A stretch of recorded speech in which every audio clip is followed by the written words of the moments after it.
आज हम पढ़ने वाले हैं कांग्रेस के इम्पोर्टेंट अधिवेशन। छोटी सी वीडियो हम पढ़ने वाले हैं भारतीय राष्ट्रीय कांग्रेस के जो मेन अधिवेशन थे उनके बारे में।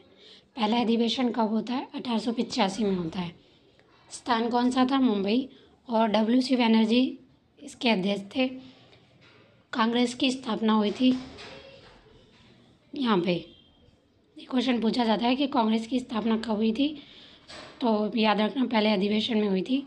दूसरा अधिवेशन कब होता है? 1886 में कलकत्ता में होता है और इनके अध्यक्ष कौन थे? दादा भाई नौरोजी। तीसरा अधिवेशन 1887 में होता है। कहाँ पर होता है? मद्रास में होता है।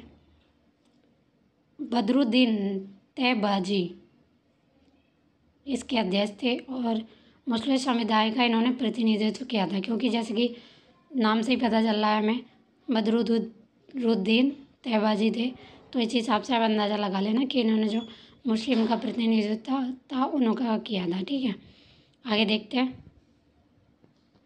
ये इम्पोर्टेंट क्वेश्चन है, इसलिए कर लेना, ज़रूर आएगा ये। कलकत्ता अधिवेशन जो है 1906 में हुआ था और इनके अध्यक्ष कौन से? दादा भाई नौरोजी। याद रख लेना, कई बार पूछा गया है कि कलकत्ता अधिवेशन कब हुआ, मैचिंग में भी आ जाता है ऐसे, इसलिए करके जाना इसको। आगे देखते हैं हम। सूरत अधिवेशन 1907 में होता है। इसके अध्यक्ष कौन थे? रास बिहारी घोष। क्या किया था इन्होंने? जो कांग्रेस के नरमपंथी और गर्मपंथी का विभाजन हुआ था इस अधिवेशन में 1907 में। और अगले अधिवेशन पे आते हैं हम। छठा अधिवेशन कब होता है? 1916 में होता है। इसमें अध्यक्ष कौन थे? अंबिका चरण मंजूमदार। याद रखना, लखनऊ में जो अधिवेशन होता है उसके।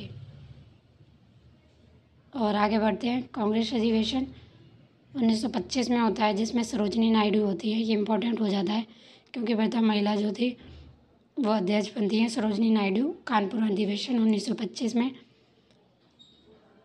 लाहौर अधिवेशन कब होता है? 1929, 4 साल बाद होता है, जिसमें कौन बनता है? जवाहरलाल नेहरू अध्यक्ष बनते हैं। पूर्ण स्वराज की घोषणा की जाती है और 26 जनवरी को स्वतंत्रता दिवस के रूप में मनाने की बात की जाती है इस प्रस्ताव में, और इसे मान भी लिया जाता है। फिर भाई क्यों है इसमें? लाइक एंड सब्सक्राइब ज़रूर करना, याद कर लेना।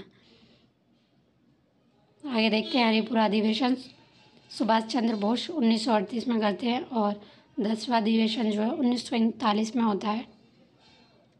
अध्यक्ष कौन बनते हैं? सुभाष चंद्र बोस पुनर्निर्वाचित होते हैं। ये दूसरी बात निर्वाचित होते हैं, इस बात को इम्पोर्टेंट है ये।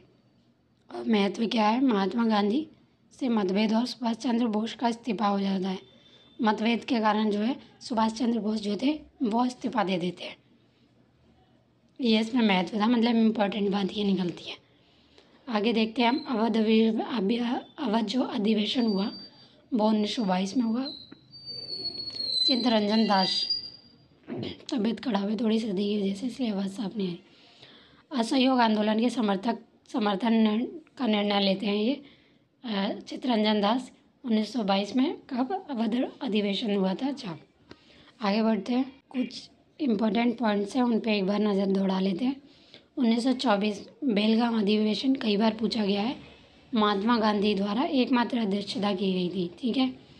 1904 में जो रामगढ़ अधिवेशन हुआ था उसमें किसने की थी अध्यक्षता? मौलाना अब्दुल कलाम आज़ाद ने।